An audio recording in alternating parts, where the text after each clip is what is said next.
আজকে খুব তাড়াতাড়ি চলে এলাম আর আশা করছি আপনারা সবাই খুব ভালো আছেন। আমিও বেশ ভালো আছি। আসলে এত সকালে আমি ঠিক আসতে পারি না। আমি ঘুম থেকে উঠি 6:45 থেকে 6টার মধ্যে, আর তারপরে বেশ কিছু কাজ থাকে যেগুলো ফেলে আসতেও পারি না সকালে, আর তারপরে আস্তে আস্তে অনেক বেলা হয়ে যায়। আর বেলা হয়ে গেলে তখন ভিডিও বানানো খুব কষ্ট হয়।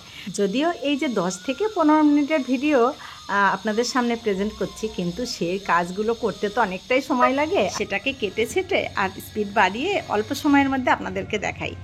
আর আজকে মা 5টার সময় ডেকে দিয়েছিল, আর আমিও স্নান করে চলে এসেছি ছাদে। Good morning friends, office room গার্ডেনে আপনাদের সবাইকে স্বাগত। আজকে এখন বাজে সকাল 6টা, আর তার জন্যই আজকে আপনাদেরকে গুড মর্নিং জানালাম। আজকে বেশ সকাল সকাল চলে এসেছি। আর একটু বেলাতে যখন আসি তখন আসলে আমার ভীষণ কাজের চাপ হয়ে যায়, তো তখন আসতে বেশ দেরি হয়ে যায়। আর যত দেরি হয় তখন তো রোদ উঠে যায়, আর ভিডিও করার আর মানে এনার্জি থাকে না তো রোদে। তাই আজকে একটু সকাল সকাল চলে আসলাম, আর অনেক কিছু জিনিস নিয়ে চলে এসেছি। আর আজকে যে এসেছি দেখুন, আজকে কিন্তু আমার এই ফুলগুলো একটাও ফোটেনি এখনও, তবে আমি কাজ করে যেতে যেতে সব ফুটে যাবে। আর আজকে দেখুন অনেক কিছু জিনিস নিয়ে এসেছি। তো কি কি নিয়ে এসেছি চলুন একবার ব্যাক ক্যামেরা করে আপনাদেরকে দেখাই। এই দেখুন এখানে আমি আজকে কত কিছু জমা করেছি বাগানের জন্য, আর সবই কিন্তু কিচেন ওয়েস্ট। আর সঙ্গে আছে এই যে এটা আমি অর্ডার করেছিলাম ফ্লিপকার্ট থেকে কিছু টব, তো এটাও আপনাদেরকে দেখাবো। আর এটা হচ্ছে যে ডিমগুলো ভাজা খাই সেই ডিমের খোসা, মানে কাঁচা ডিমের খোসা। আর এটা হচ্ছে সিদ্ধ ডিমের খোসা, সিদ্ধ করে খাওয়ার পরে ওই খোসাটাও আমি রেখে দিই। তো এটা সিদ্ধ ডিমের খোসা। আর এটা ওই যে আমি যে বাগান থেকে বাদাম তুলেছিলাম, খানিকটা আছে সেই বাদামের খোসা। আর খানিকটা নয়, বেশিরভাগটাই আছে আমার ননদ যে বাদাম দিয়েছিল সেই বাদামের খোসা। তো আমার মা এসছে, তো সেই জন্য মাকে দিয়ে আমি দেখুন সব বাদামগুলোকে ছাড়িয়েছি। মা বসে বসে এগুলো সব ছাড়িয়ে দিয়েছে। আসলে ছাড়ানো না হলে না খাওয়া হয় না বাদামগুলো, এই ছাড়ানোর আলসেমিতেই খাওয়া হয় না, নষ্টই হয়ে যায় শেষ পর্যন্ত। তো মাকে বললাম তুমি বসে বসে এই কাজটা করো, এতে করে আমার এই খোসাটাও বাগানের কাজে লেগে যাবে, আর ওদিকে বাদামটাও খাওয়া হয়ে যাবে। আর এটা হচ্ছে ইউজ করা চা পাতা, এটা আমি 1 মাস ধরে জমা করেছি। তো 1 মাসে দেখুন আমার এই পুরো একটা ছোট্ট বালতি, একদম ছোটও নয়, এই বালতিটা কিন্তু একদম ভর্তি হয়ে গেছে। তো আজকে আমি এগুলো নিয়ে এসেছি ডিমের খোসা, এগুলোকে সব রোদে দেব, এগুলোকে শুকিয়ে নেব। আর এই যে সিদ্ধ ডিমের খোসা, এটা কিন্তু আমি ধুয়ে রাখি। যখনই আমরা ডিম ভাজা খাই তখনই কিন্তু এটাকে আমি সঙ্গে সঙ্গে বেসিনে দিয়ে ধুয়ে পরিষ্কার করে রেখে দিই। ফলে এখন আমাকে আর এক্সট্রা করে ধোয়ার কোনো দরকার নেই। আর অনেক দিন ধরে এটা জমা করেছি, তার জন্য এই দেখুন কালারটা একটু দু একটা কালারটা একটু কেমন হয়ে গেছে, কিন্তু সব পরিষ্কার, এর সঙ্গে কোনো ডিম লেগে নেই। আর সিদ্ধ ডিমের খোসা, সিদ্ধ ডিমটা ছাড়ানোর সময় যদি কখনো এর সঙ্গে ডিম উঠে যায়, ডিম লেগে থাকে, তাহলে আমি কিন্তু সেই খোসাটা ফেলে দিই, সেই খোসাটা রাখি না। যেগুলোর সঙ্গে একদমই ডিম লেগে থাকে না, শুধু সেইগুলোই রেখে দিই। দেখুন এর সঙ্গে কোনো ডিম লেগে নেই। আর এই খোসাটা আমি রোদে শুকিয়ে ডাস্ট করে নেব, এই সিদ্ধ ডিমের খোসাটা। এটাকেও ডাস্ট করলেও হয়, আবার গুঁড়ো করে দিলেও হয়। তো আপাতত তো আমি রোদে একটু শুকিয়ে নেব ভালো করে। আর এই চা পাতাটা আমরা যখন চা খাই, এই কিছু আছে একদম চিনি ছাড়া চা খাওয়া, সেটা তো কিছু করার দরকার নেই, চিনি ছাড়া যেহেতু, এবং লিকার চা আমার হাজব্যান্ড খায় যেটা, তো সেই পাতাটা আমি এমনিই রেখে দিই। আর আমি যেহেতু দুধ চা খাই এবং চিনি দিয়ে ঘন দুধের চা, তো সেই চা পাতাটা কিন্তু আমি খুব ভালো করে ধুয়ে রেখে দিই এর মধ্যে। তো রাখতে রাখতে এতটা জমা হয়েছে, তো এটাকেও রোদে দিয়ে শুকিয়ে নেব ভালো করে। আর এটা ভীষণই একটা ভালো সার হিসাবে কাজ করবে, বিভিন্ন গাছের মানে সব মাটিতেই মিশিয়ে দেওয়া যায়। তো এটাকে শুকিয়ে রেখে দিলে মাটিতে মিশিয়ে মিশিয়ে আমি কাজ করতে পারবো। যদিও বা এখন ঘন ঘন বৃষ্টি আসে, কতক্ষণ রোদ থাকবে আর কতক্ষণ দিতে পারবো জানি না। এখনো কখনো রোদ উঠছে আর কখনো আবার খুব তেজ কম। ওই দেখুন সূর্য উঠছে, যদিও বা এখন খুব সকাল, কিন্তু রোদের তাপ কখনো উঠছে কখনো বা দেখছি একটু কম। তো যাই হোক, আর এটা হচ্ছে অনলাইন থেকে আমি অর্ডার করেছিলাম কিছু টব। এই দেখুন ফ্লিপকার্ট থেকে।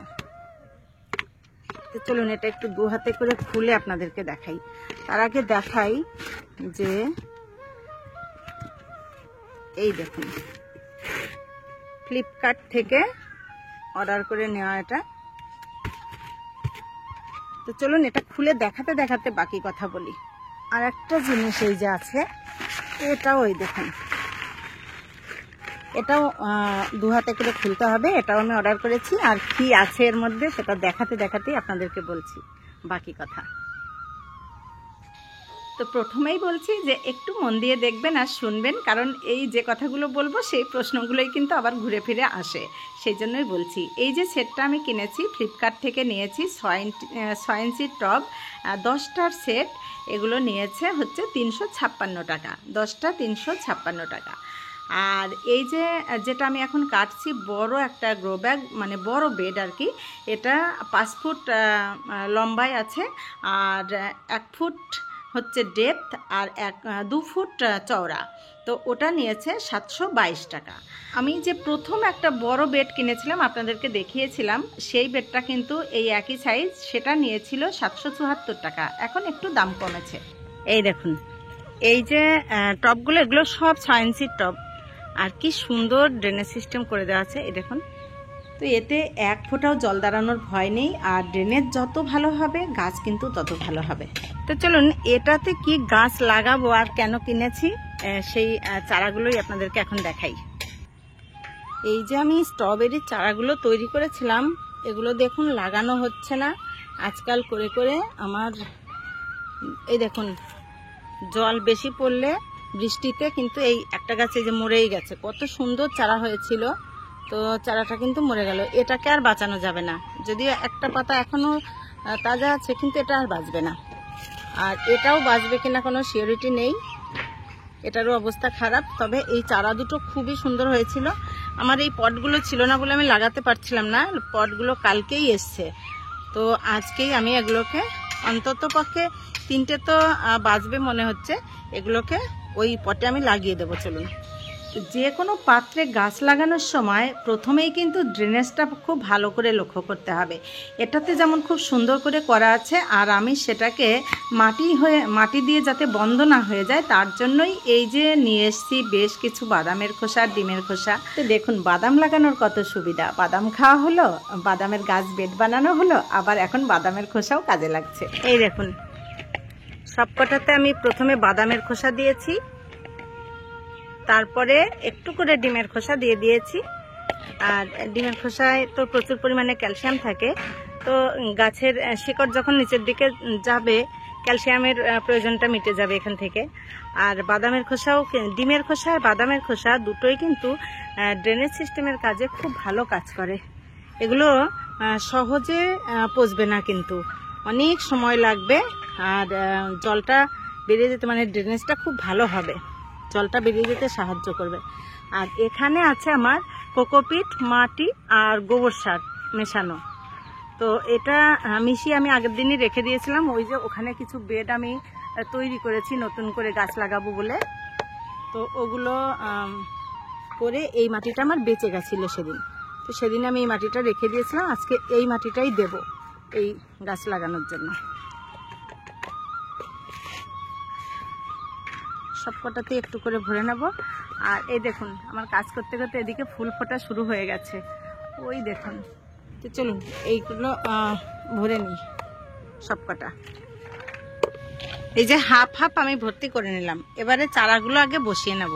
যে কোনো টব থেকেই যখন গাছ ছাড়াবেন তখন টবে যদি একটু ঠুকে ঠুকে নেওয়া যায় তাহলে কিন্তু গাছটা অনেকটা আলগা হয়ে যায় আর উঠতেও সুবিধা হয়। আর এই যে স্ট্রবেরির চারাগুলো এখন আমি বসাচ্ছি, এগুলো কিন্তু শীতের প্রস্তুতি।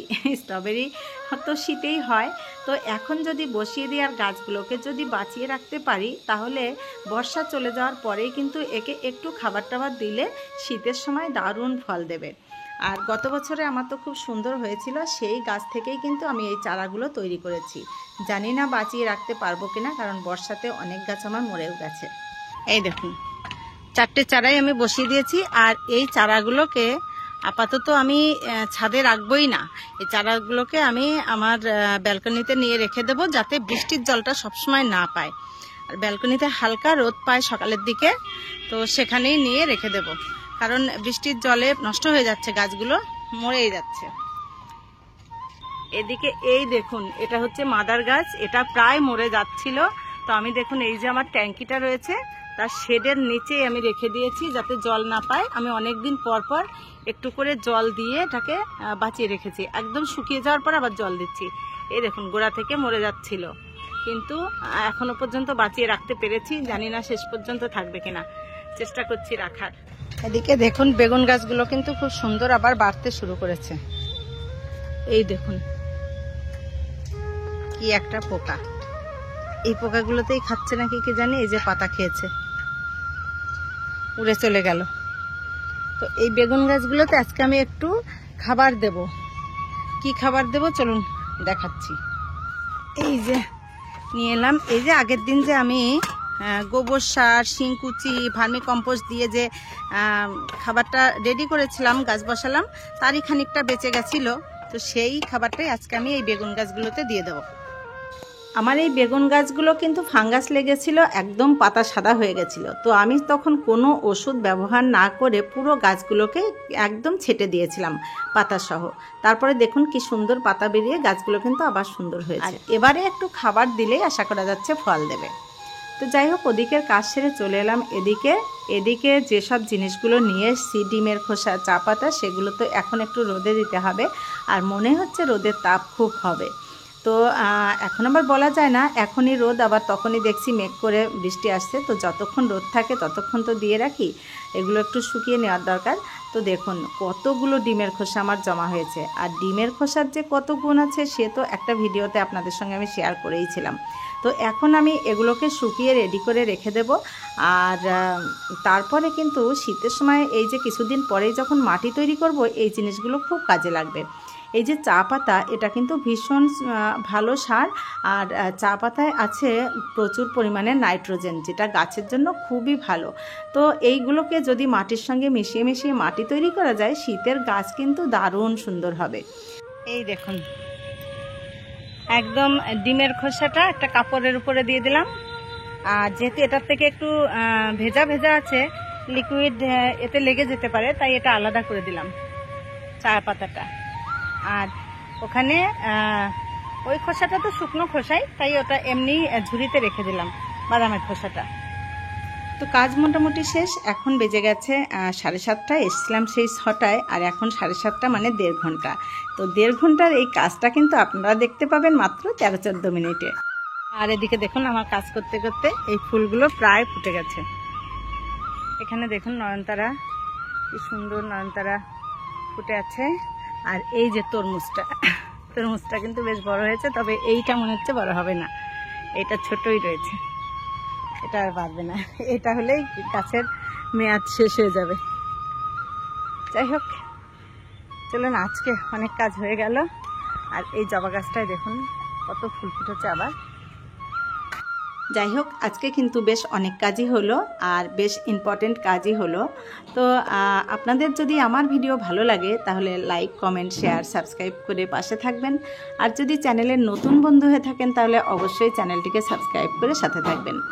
আপনারা খুব ভালো থাকবেন। দেখা হবে আবার একটা নতুন ভিডিও নিয়ে। আজকের মতো টাটা।